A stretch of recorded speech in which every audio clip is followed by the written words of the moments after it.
are the God who was, who is, and is to come.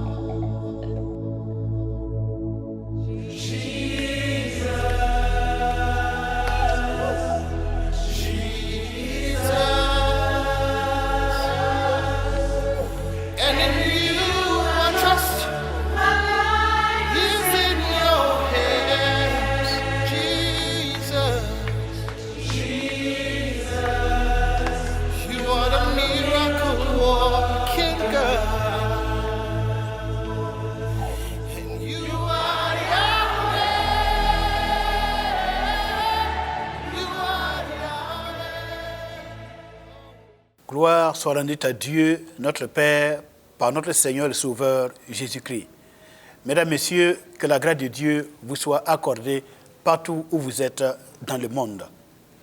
Alors, nous allons aborder la conclusion sur l'étude que nous avons commencée depuis un certain temps sur le personnage de Samson. Samson, dont le nom signifie soleil, Shimson en hébreu. Alors, le texte se trouve dans Juges au chapitre 13, chapitre 14, chapitre 15 et chapitre 16. Et donc, nous allons aborder la conclusion sur ce grand personnage. Premièrement, nous allons voir que Samson jouait le rôle d'Israël. Samson en tant qu'une figure, un représentant d'Israël. C'est comme un acteur qui joue un rôle et qui veut passer un message aux spectateurs, à ceux qui sont en train de l'écouter. Donc, Samson, ce n'est pas sa vie morale qui nous est racontée dans Juges 13, 14, 15, 16, mais il jouait le rôle d'Israël qui est l'époux de Dieu et qui a manqué à ses différentes missions et donc qui se retrouve en train de poser sur le plan spirituel les actes que Samson a eu à poser. Et Samson était donc un prédicateur muet, un prophète qui ne parle pas, mais qui parle au peuple par des gestes, par des actions. Et cela n'est pas étonnant. Vous vous rappelez, dans la prophétie du prophète Jérémie, il arrivait aussi que Dieu demandait à Jérémie de parler au peuple en posant des actes, par des gestes. Par exemple, il est arrivé à ce que Dieu demande à Jérémie de se coucher sur le côté pendant plusieurs jours, ou d'avoir à manger des excréments humains, et finalement, il a obtenu de pouvoir préparer son repas sur les excréments humains. Donc, il y a des choses comme ça. Il y a des moments où Dieu transforme ses prédicateurs, ses prophètes en prédicateurs muets. Et c'était le cas de Samson. Bien. Alors, nous allons voir premièrement Samson en tant qu'Israël. Grand 1. Grand 2, Samson en tant que figure du Mashiach, du Messie. N'oubliez pas qu'il y a eu une théophanie, une apparition de l'ange de l'Éternel qui est vue comme apparition de Christ dans l'Ancien Testament lors de la conception de Samson. Et troisièmement, nous allons voir Samson en tant que notre prophète, notre enseignant aujourd'hui. On reprend donc grand 1, Samson en tant qu'Israël. Premièrement, on voit les différentes étapes de la chute de Samson. Il descend vers une fille des Philistins, ce qui symbolise que Israël se mélange aux nations du monde. Israël s'assimile au peuple de la terre, ce qui est interdit par la loi de Moïse. Et ce qui caractérise aussi la vie de leur premier ancêtre qui est Abraham l'Hébreu. Abraham a dû quitter son pays, sa terre natale, sa famille, la maison de son père, pour se mettre à l'écart et aller dans un pays qu'il ne connaissait pas, mais que l'Éternel Dieu voulait lui donner. Il a dû se mettre de côté. Voilà. Et ce que la Bible nous dit, que nous ne devons pas avoir de communion spirituelle avec ceux qui ne sont pas de la même foi que nous, parce que les mauvaises compagnies corrompent les bonnes mœurs. Deuxièmement, Samson entre dans la maison d'une prostituée, ce qui signifie que Israël se prostituait à l'époque aux pratiques et aux coutumes païennes des nations et peuples du monde. Troisièmement, Samson aime Delilah. Delilah dont le nom signifie ténèbres. Alors, Cela veut dire que Samson, lui qui est lumière, il va troquer, il va changer sa lumière, il va échanger sa lumière avec les ténèbres du monde. Israël aime les ténèbres du monde et s'installe dans l'ignorance des peuples et des nations. Voilà. Delilah, qui signifie ténèbres. Les ténèbres, c'est quoi? C'est l'ignorance. L'ignorance, c'est quoi? C'est les connaissances des nations, les philosophies, les religions, les sciences, etc., etc. Quatrièmement, Samson perd sa force pour dire que Israël perd son invincibilité, perd sa sécurité. D'accord? Et cinquièmement, Samson perd ses yeux, Israël perd sa lumière, la lumière de la connaissance de Dieu. Maintenant, nous allons voir Samson en tant que figure du Mashiach, figure du Messie. Dans Juge chapitre 13, verset 4, voilà, Samson est décrit comme un nazir.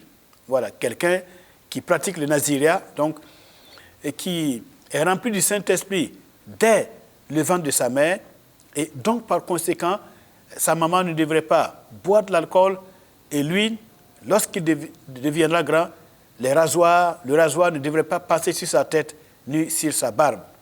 Eh bien, de la même manière, vous voyez, Christ est conçu du Saint-Esprit, et il est le vrai Yeshua. Alors que Samson a été présenté comme celui qui allait commencer à délivrer Israël. Commencer à délivrer. Délivrance, en hébreu, c'est le mot Yeshua. Yeshua, délivrance. Donc, le premier Yeshua, le premier qui délivre Israël, c'est Samson. Pourquoi? Parce que le vrai Yeshua, que nous avons traduit par Jésus, le vrai Yeshua, le vrai sauveur, celui qui va apporter la délivrance, la Yeshua, le Yoshia, le salut, eh bien, il était en route et Samson incarnait déjà sa vie, incarnait déjà sa mission. Comme il y pensait, voici, un ange du Seigneur lui apparut en songe et dit, « Joseph, fils de David, ne crains pas de prendre avec toi Marie, ta femme, car l'enfant qu'elle a conçu vient du Saint-Esprit. Elle enfantera un fils et tu lui donneras le nom de Jésus, c'est-à-dire Yeshua. C'est lui qui sauvera, c'est-à-dire Yoshia, son peuple de ses péchés. » Vous voyez que c'est la même annonce qui a été faite lors de la conception de Samson. Parce que ces deux personnages-là, Samson et le Mashiach, ont quelque chose de commun. La mission de Samson, c'est la mission de Jésus-Christ, la mission de Yeshua HaMashiach. Il faut donc interpréter la vie de Samson à la lumière du personnage de Christ qu'il représente dans l'Ancien Testament. Alors, dans Juge chapitre 13, verset 24, la femme enfanta un fils et lui donna le nom de Samson, qui veut dire soleil. L'enfant grandit et l'Éternel le bénit. Et l'Esprit de l'Éternel commença à l'agiter à Makane Dan, entre Soréa et Eshtaol.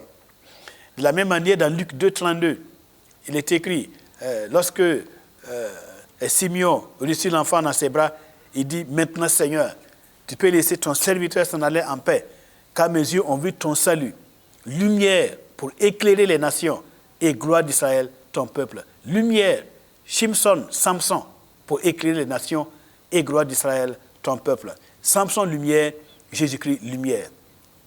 Ensuite, Luc chapitre 2, verset 52. De la même manière que l'Écriture dit que l'enfant Samson grandit et que l'Éternel le bénit.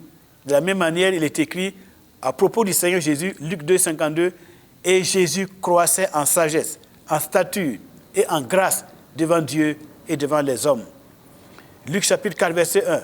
Jésus, rempli du Saint-Esprit, revint du Jourdain et il fut conduit par l'Esprit dans le désert.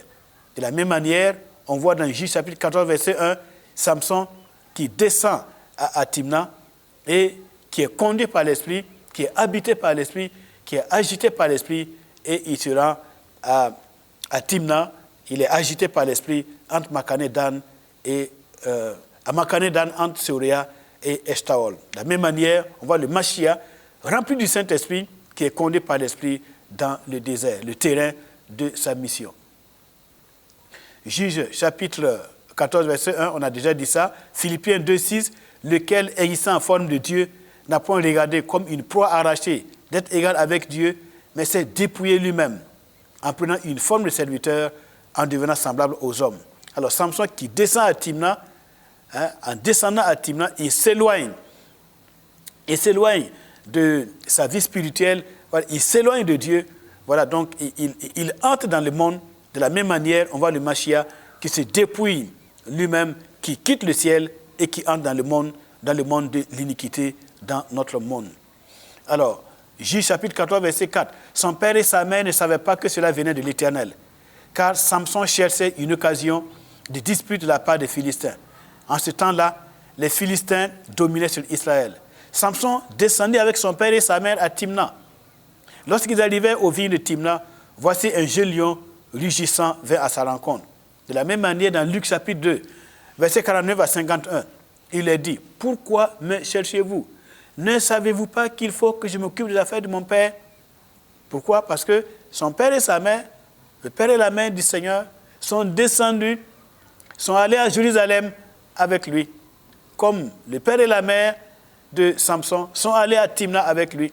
Mais son père et sa mère ne savaient pas que la chose venait de l'Éternel. Et de la même manière, le Mashiach, Jésus-Christ, pose la question à ses parents, « Ne savez-vous pas qu'il faut que je m'occupe des affaires de mon père ?» Et les parents de Samson ne savaient pas que Samson en allait à Timna, c'était pour s'occuper des affaires de son père. D'aucuns ont cru que Samson y allait pour chercher plaisir avec les femmes des Philistins, alors que non, il y allait pour exercer une mission pour pouvoir parler à Israël en tant que le peuple de Dieu. Mais il ne comprit pas ce qu'il leur disait. Puis il descendait avec eux pour aller à Nazareth. Et il leur était soumis. Sa mère gardait toutes ces choses dans son cœur. Juge chapitre 14, verset 9. Il prit entre ses mains le miel dont il mangea pendant la route. Et lorsqu'il fut arrivé près de son père et de sa mère, il leur en donna et ils en mangèrent. Mais il ne leur dit pas qu'il avait pris ce miel dans le corps du lion. Voilà. Dans Romains chapitre 15, verset 8, parallèlement à cela, il est dit, « J'ai dit en effet que Christ a été serviteur des circoncis pour prouver la véracité de Dieu en confirmant les promesses faites au Père. » Alors, ici, lorsque Samson donne le miel à manger à son père et à sa mère, il confirme les promesses que Dieu avait faites à Abraham, à Isaac et à Jacob. Les promesses faites au Père qui consistaient à leur donner un pays où coule le lait et le miel. Samson, en donnant le miel à ses parents, voulait leur expliquer qu'en sa personne, le Seigneur Dieu voulait leur confirmer les promesses de leur donner la terre de Canaan. Et Christ, de la même manière, vous voyez, dans Romains chapitre 15, verset 8, il est venu pour confirmer les promesses faites au Père. Et le signe pour Samson, c'était le miel. Bien. Dans Exode chapitre 3, verset 8, « Je suis descendu pour le délivrer de la main des Égyptiens et pour le faire monter de ce pays dans un bon et vaste pays, dans un pays où coule le lait et le miel. » Donc voilà, le lait et le miel. Voilà. Donc le miel dont il est question dans l'histoire de Samson, c'est pour rappeler les promesses de Dieu de donner à Israël ce pays où coule le lait et le miel, ce pays qui est bon pour l'agriculture et pour l'élevage. Donc, en sa personne, voilà, Dieu voulait accomplir les promesses qu'il a faites à Abraham, à Isaac et Jacob et aux enfants d'Israël. Et c'est pourquoi l'Écriture dit que Samson était celui qui devait commencer à délivrer Israël de la servitude des Philistins pour qu'ils puissent profiter des bénédictions de la terre symbolisées par le miel. Alors, Juge chapitre 15, verset 12, il lui dit, « Nous sommes descendus pour te lier, afin de te livrer entre les mains des Philistins. » Samson leur dit, « Jurez-moi que vous ne me tuerez pas. » Et dans Matthieu 20, 18 à 19, nous avons le même parallèle. « Voici, nous montons à Jérusalem, et le Fils de l'homme sera livré aux principaux sacrificateurs et aux scribes. » Voilà. Ils le condamneront à mort, et ils le livreront aux païens, pour qu'ils se moquent de lui. Le battent de verge et le crucifient. Et le troisième jour, il ressuscitera. De la même manière que les responsables des Hébreux à l'époque, les enfants d'Israël, sont descendus pour lier Samson et le livrer aux Philistins, de la même manière, le Fils de l'homme dit, le Fils de l'homme sera livré aux principaux sacrificateurs et ils le livreront aux païens pour qu'ils se moquent de lui. Donc, on voit que Samson a souffert ce que le Mashiach, Jésus-Christ notre Seigneur, a souffert de la part des principaux et sacrificateurs. Donc Samson est une image de Christ dans son ministère, dans ses souffrances, dans ses actes et dans ses comportements. Juge chapitre 15, verset 18, on nous montre Samson pressé par la soif. Pressé par la soif, il invoqua l'Éternel et dit, « C'est toi qui as permis, par la main de ton serviteur, cette grande délivrance. Et maintenant, mourrai-je de soif et tomberai-je entre les mains des incirconcis ?» De la même manière, dans Jean 15, 28, il est écrit, « Après cela, Jésus, qui savait que tout était déjà consommé, dit, afin que l'écriture fût accomplie, j'ai soif. » Juge 15, 18, Samson pressé par la soif. Le Mashiach, Jean 15, verset 28, lui aussi pressé par la soif. Samson est une image de Christ dans ses souffrances et dans ses douleurs. Juge chapitre 16, verset 2. On dit aux gens de Gaza, Samson est arrivé ici et ils l'environnèrent et se tiennent en embuscade toute la nuit à la porte de la ville. Il restait tranquille toute la nuit, disant, au point du jour, nous le tuerons. Nous avons le parallèle dans Matthieu 27, verset 27. Les soldats du gouverneur conduisirent Jésus dans le prétoire et ils assemblèrent autour de lui toute la cohorte. Judas, ayant pris le morceau, se hâta de sortir, il était nuit. De la même manière, nous voyons Samson qui arrive à Gaza la nuit et toute la cohorte, voilà, les responsables des Philistins, les princes des Philistins qui vont l'environner et qui vont monter la garde toute la nuit. Comme le Fils de Dieu, de la même manière, eh bien, il fut saisi pendant la nuit et ils assemblèrent autour de lui toute la cohorte, Matthieu 27, verset 27. Et on peut dire donc que Samson est une image de Christ.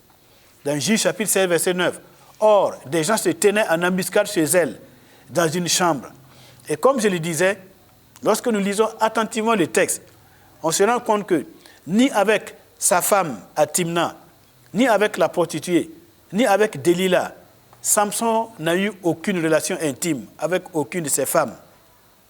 Le texte ne le dit pas. Vous voyez, le texte parle comme si, dans une pièce de théâtre, eh bien, on voit un homme qui attrape la main, un homme qui attrape la main d'une femme et il rentre dans une chambre. Et voilà, l'image s'arrête là et on passe à autre chose. Alors, l'image qui s'arrête là fait penser aux spectateurs que l'homme et la femme sont allés dans l'intimité. Alors qu'en réalité, dans la pratique, ça n'a pas eu lieu. Voilà. Mais c'est pour passer un message. C'est la même chose ce qui s'est passé avec Samson. Il va chez sa femme, il rentre dans la maison de la prostituée, il va chez Delilah, mais il n'y a pas eu de contact intime. L'Écriture ne le dit pas. Mais nous pouvons le penser compte tenu de nos prédispositions morales et spirituelles. Dans Jean, chapitre 8, verset 46, l'Écriture dit « Qui de vous me convaincra de péché ?» Vous voyez, et quand on examine la vie de Samson, en réalité, il n'a commis aucune faute. Et de la même manière, dans la vie du Mashiach, il est écrit « Qui de vous me convaincra de péché ?» Ainsi donc, Samson n'est pas un pécheur, mais Samson jouait un rôle bien précis. Voilà, le rôle de l'époux de l'Éternel, Israël, il jouait un rôle pour pouvoir adresser un message à Israël de la part du Dieu vivant. Dans Juge chapitre 16, verset 22, « Or, les princes des Philistins s'assemblèrent pour offrir un grand sacrifice à Dagon, leur Dieu, et pour se réjouir. Ils disaient, « Notre Dieu a livré entre nos mains Samson, notre ennemi. » De la même manière, dans Jean 22, 53, il est écrit, « J'étais tous les jours avec vous dans le temple, et vous n'avez pas mis la main sur moi, mais c'est ici votre heure et la puissance des ténèbres. » Vous voyez? Les ennemis de Samson qui se rassemblent, alors qui offrent un sacrifice à leur Dieu et qui se réjouissent, qui proclament le nom de leur Dieu, le Dieu Dagon. De la même manière, le Seigneur dit, c'est ici votre heure et la puissance des ténèbres. Dans Marc chapitre 13, verset 25, il est écrit, les étoiles tomberont du ciel et les puissances qui sont dans les cieux seront ébranlés. Ésaïe 24, versets 21 et 22. En ce temps-là, l'Éternel châtiera dans le ciel l'armée d'en haut, et sur la terre les rois de la terre. Ils seront assemblés, captifs dans une prison.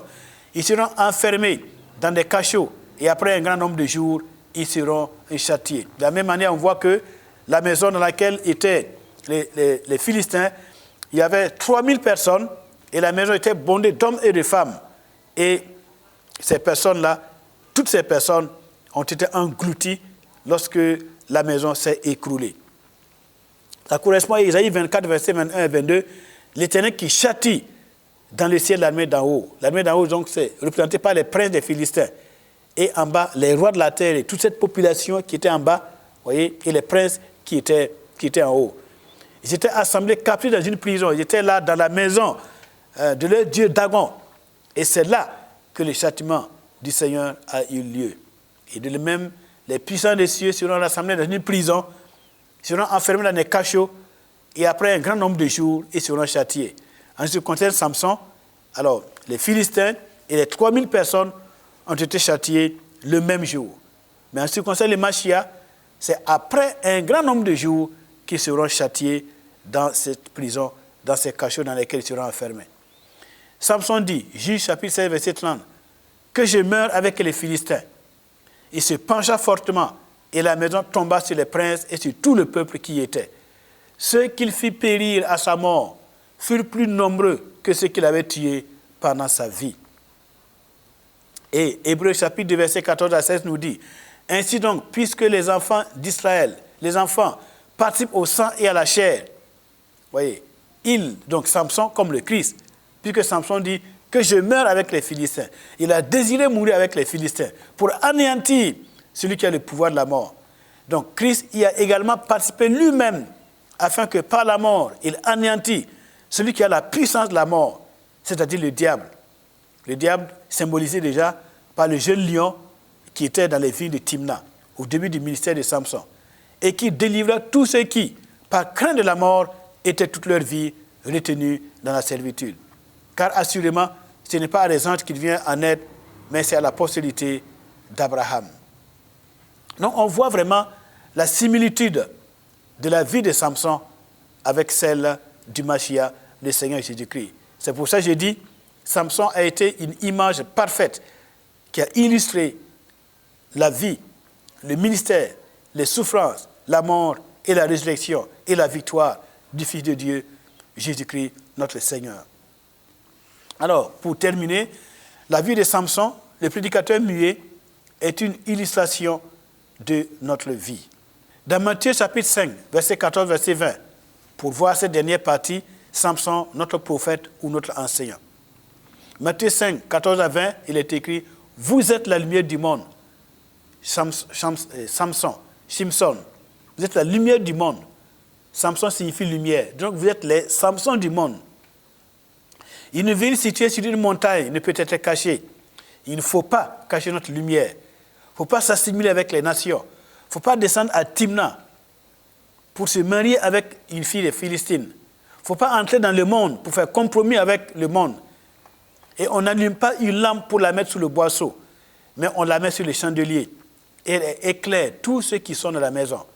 Que votre lumière luise devant les hommes, afin qu'ils voient vos bonnes œuvres et qu'ils glorifient votre Père qui est dans les cieux. Ne croyez pas que je sois venu pour abolir la loi ou les prophètes. Samson n'est pas venu pour abolir les commandements de Dieu. Il n'a pas violé les lois et les commandements. De la même manière, Christ dit, ne croyez pas que je sois venu pour abolir la loi ou les prophètes. Or, d'aucuns pensent que Samson n'a pas obéi au commandement de la loi de Moïse. Il n'a pas obéi aux prophètes. Comme s'il a vécu d'une manière païenne. Non.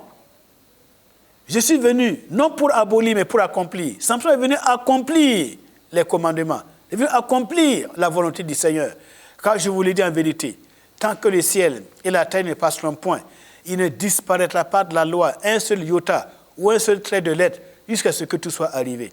Il est donc impensable qu'un juge à la hauteur de Samson soit celui par qui la loi a été violée, ou celui par qui un seul iota ou un seul trait de lettre a disparu. Non, pas du tout. Il est venu tout accomplir à la perfection, à la lettre et à l'esprit. Celui donc qui supprimera l'un de ses plus petits commandements et qui enseignera aux hommes à faire de même sera appelé le plus petit dans le royaume des cieux. Et voilà, plusieurs personnes invoquent souvent Samson comme étant un mauvais modèle, celui qui a été adultère, celui qui a trahi le Seigneur, celui qui a vendu son onction.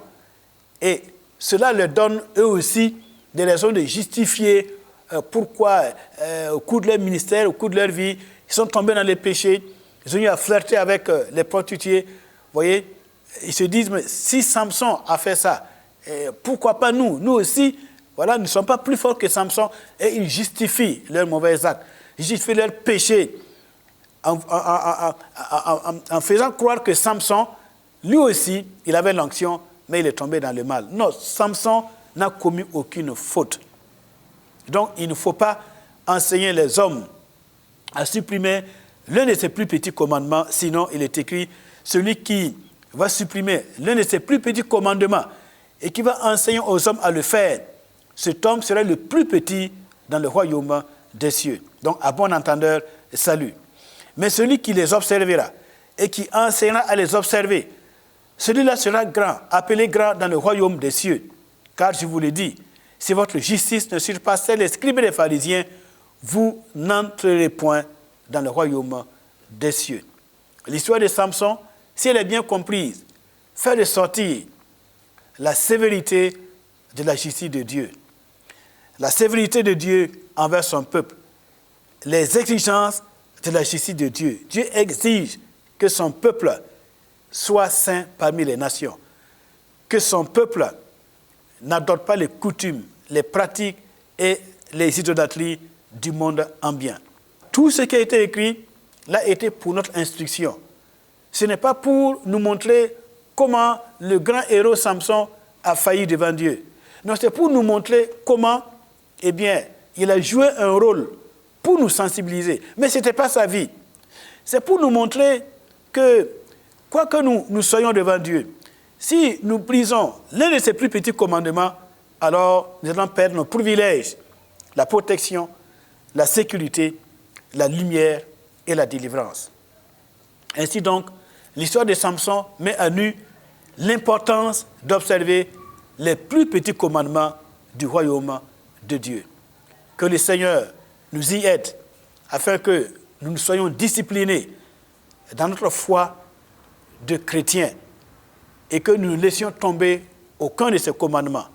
Si nous lisons Matthieu chapitre 5, Matthieu chapitre 6, Matthieu chapitre 7, Luc chapitre 6, chapitre 7, chapitre 8, nous verrons les conditions d'entrer dans le royaume messianique.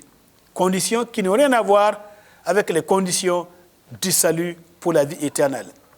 Que le Seigneur nous aide à nous discipliner et à porter nos regards sur la justice de Dieu et à entrer par la porte étroite des commandements, car large et spacieux est le chemin qui mène à la mort, qui mène à la perdition. Il y en a beaucoup qui interprètent très mal le sens de la vie de Samson et qui passent par cette grande porte large de libertinage, de la violation des commandements de l'ordre du Seigneur. Que Dieu nous en préserve, qu'il nous en garde par sa grâce et son amour, par Jésus-Christ notre Seigneur, auquel appartiennent l'honneur et la gloire, la richesse et la force au siècle des siècles, et que vienne son règne à nos jours. Amen.